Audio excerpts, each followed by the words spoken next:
Hello, everyone. My name is Daphne St. Clair Ferguson, and I'm here with some of the folks from Killy, Willy. A sold-out run, might I add. Could you introduce yourselves to our little audience here? Tell me your role on the show and anything else you want to add. Yes, my name's Eliza Smith. I am the creator of Killy Willy. I also am playing one of the whales, Corky. Hi, I'm Mona Fife. I wrote the music for this show, and I'm not in it. They're not in it. So if you're coming to see Mona, don't come see the show because you won't see her. But if you want to hear her music, she's there. All right. So if you could you give me some context on what the show's about? Yeah. So the show, it sort of takes place in two different places. Half the show is about this gang or pod of whales that are sort of learning how to fight back because they're a little annoyed, a little upset with humans. And the other half is about Willy, a show whale at a theme park that our version is called Aqua Park. No reference to any real place. Or maybe there is. It's their journey is a little different because it's about sort of the isolation that comes with performance and stardom. And they have these bigger dreams of being more than just a theme park attraction. Right. Anything to add? No, that's pretty much it. We wrote folk music to kind of keep with the spirit of the whale revolution. Folk music has been like the soundtrack of sort of like when we think of like the 60s and 70s, sort of big social changes, so we wanted to stick with that. And that's my piece. That's your piece. There we go. And I've been asking everyone this question, but what is Canadian theatre to you, and how does this show fit into the context of Canadian theatre? Ooh. Do you want me to go first? You go first. Okay. I'll go first. I think that Canadian theatre is scrappy. It's like that kind of mentality of like, yeah, let's throw this together, and if we have to grab pieces of cardboard off the street and perform it in a corner outside of Loblaws, we're gonna do it because it's happening. So I think that's one thing I really love about Canadian theater. It feels scrappy, and we have to do it. We have to get this out there, and we'll do it with whatever means possible. If that's a fringe stage or a random stage in a park by a tree. Right. It doesn't matter. Yeah. I think.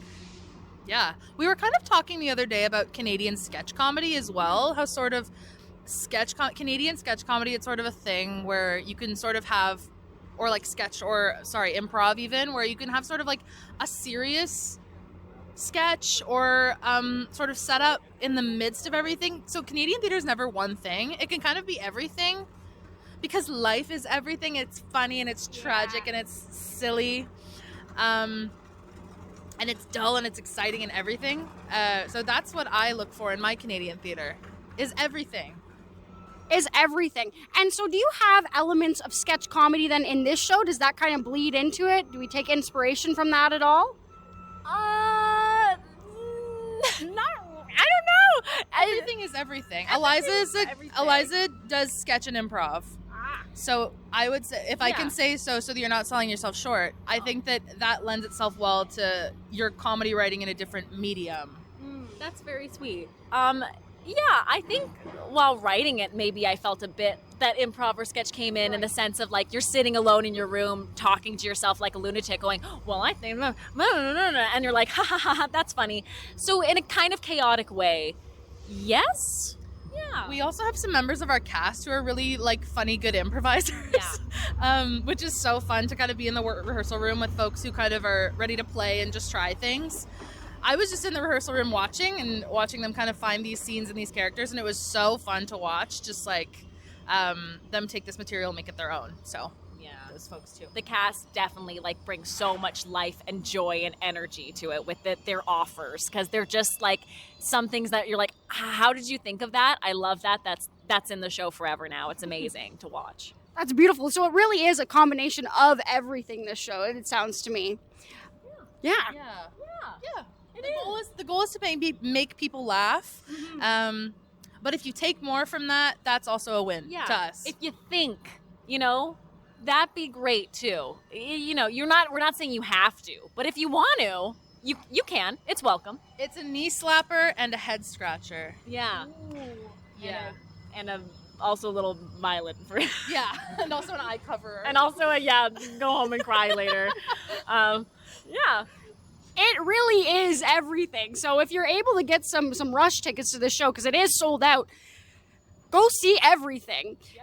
And I'd love to also hear. So you guys were the second runner up for the Adams Prize. So talk to me a little bit about being second runner up. How are you going to get to first? Have you learned anything about building a musical? You're saying you're going to see these shows. Yes, What have you learned? Well, shout out to Iris Says Goodbye and shout out to all that she wrote.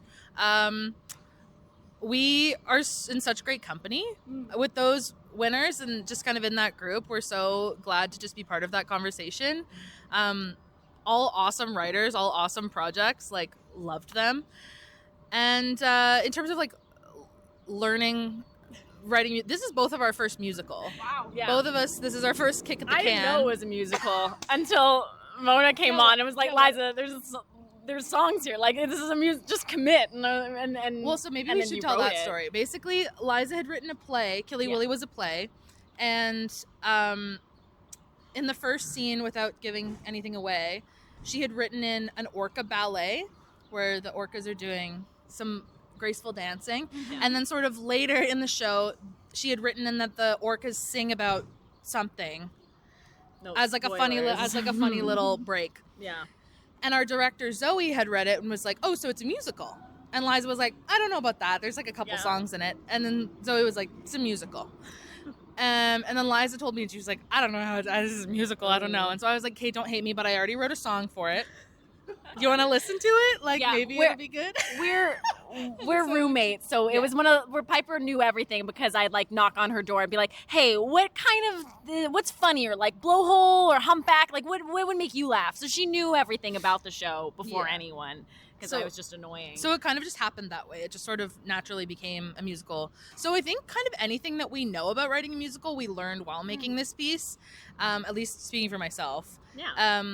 And I think that because it kind of sort of came about in an unorthodox way of like we had the whole book and then I kind of had to insert my stuff in. It just like communication is key. Just being like, hey, I'm going to cut this and I'm going to put this in and like, do you like this or do you like this? And we moved pieces around different places, like, and then there was also things where like you took monologues and you were like, okay, this is a song, and you took the best parts of those pieces and then put them into lyrics, and it just like worked so beautifully. Like I was like, and all the little gags are in it. It was brilliant. It was just great songwriting. So, and I think it helps to also like really trust your collaborator and just like if I would write something like, and you'd be like, I think this needs like an extra little bit, and like sometimes it'd be like, no, it's perfect on its own.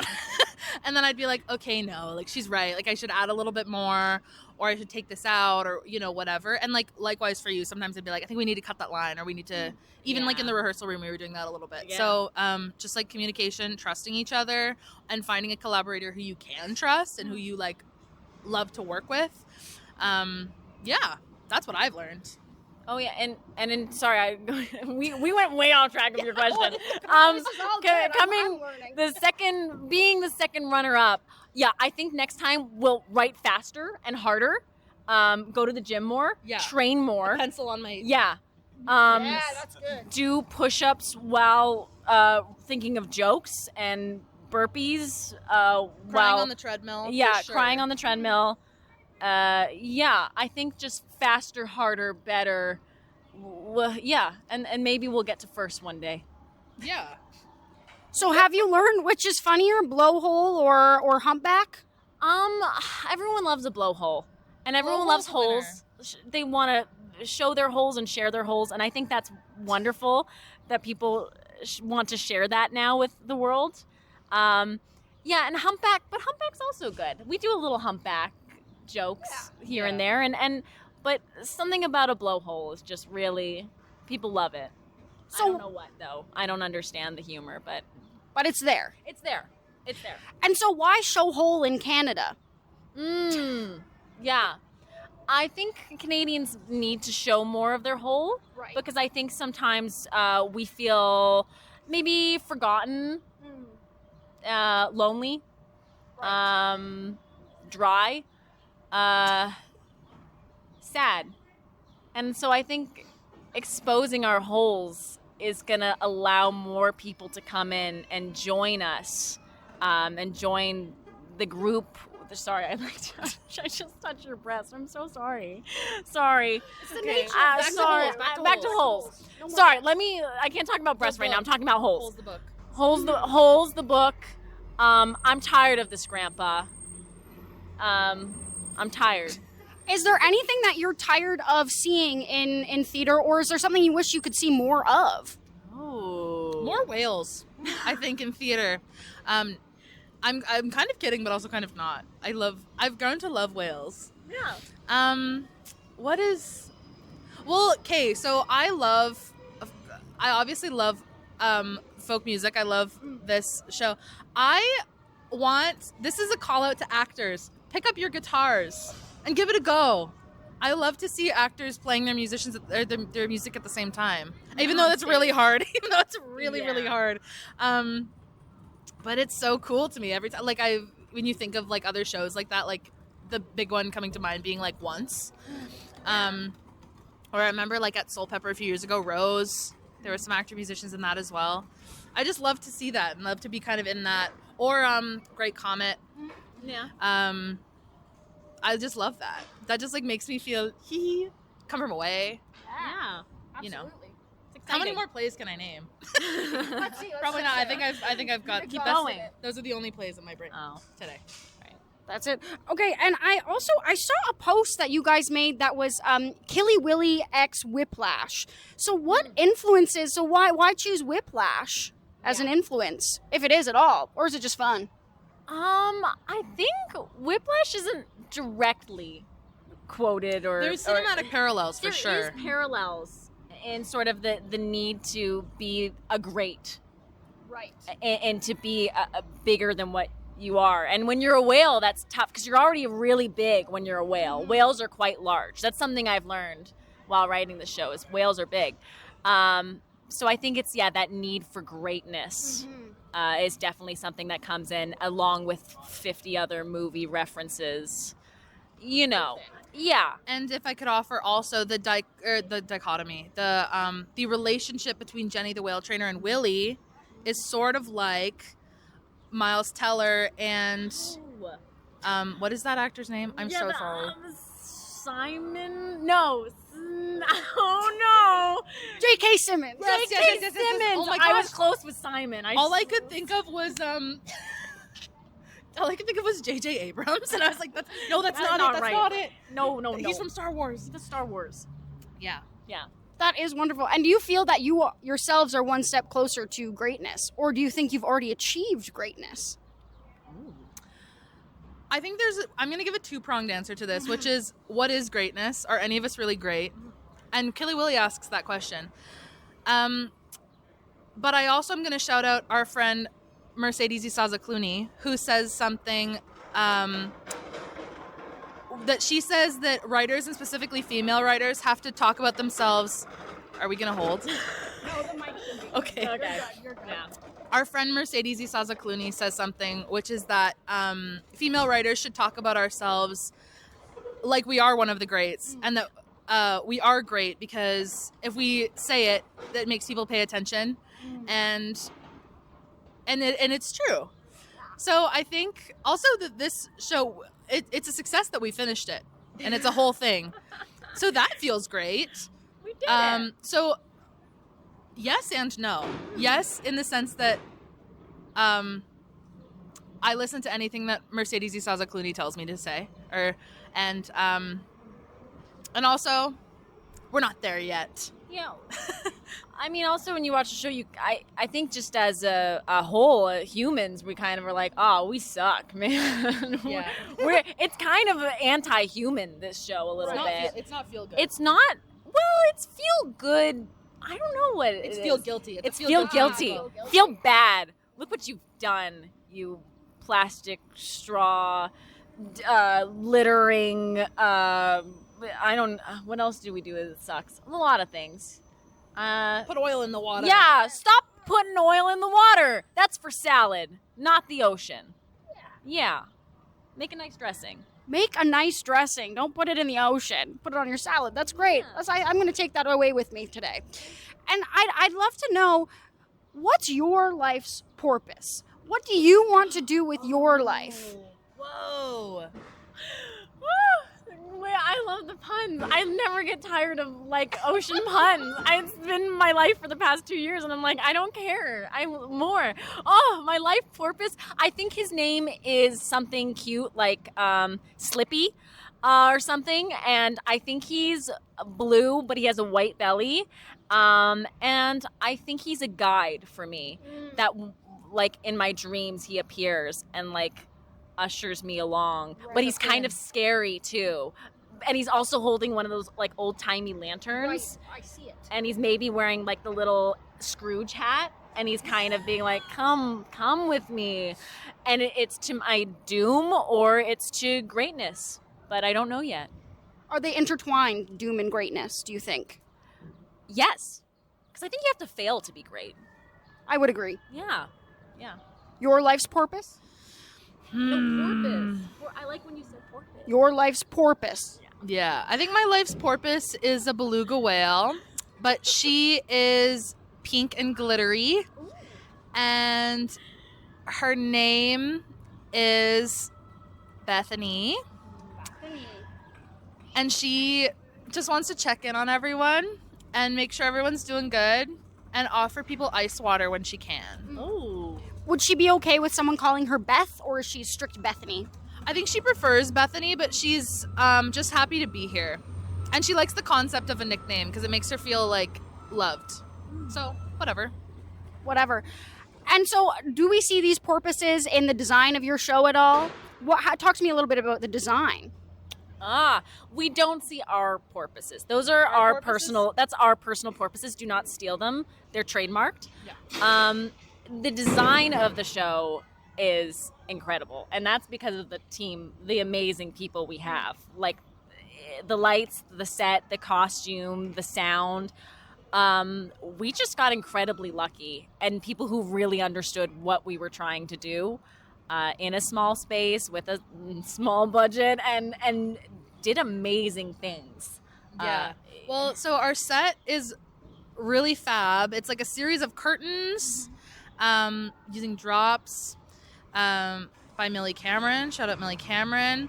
Our sound design, actually, I hope it's okay if I share this. Abby Cruz, shout out Abby Cruz, our sound designer, emulated whale calls by pitching down a demo of the cast singing for a little soundscape in the show, which was so cool. Such a great idea.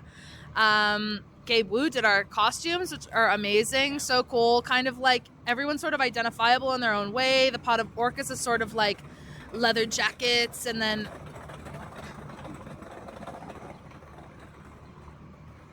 Okay. and then Willy's wearing sort of like a showman outfit.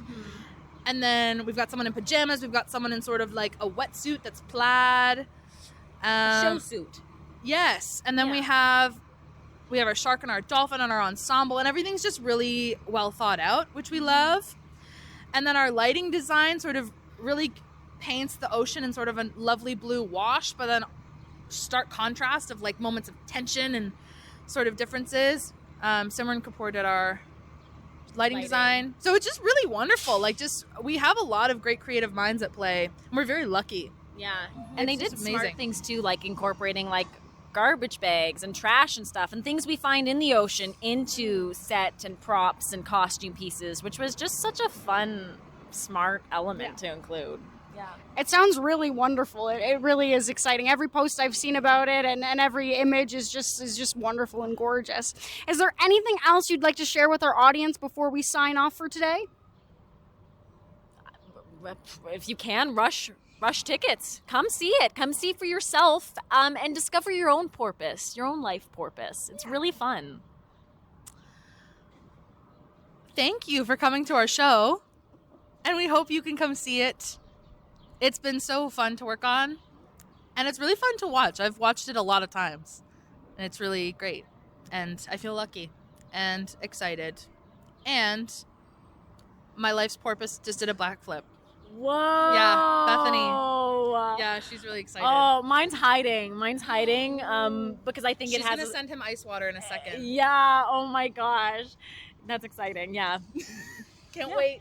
Cannot wait. I hope that everyone watching finds their life's porpoise. This is Daphne St. Clair Ferguson signing off. Watch the next video. It's pretty cool. My name is Daphne St. Clair Ferguson. My name is Daphne St. Clair Ferguson. Thanks for watching. Watch the next video. It's pretty cool. Watch the next video. My name is Daphne St. Clair Ferguson. My name is Daphne St. Clair Ferguson. Watch the next video.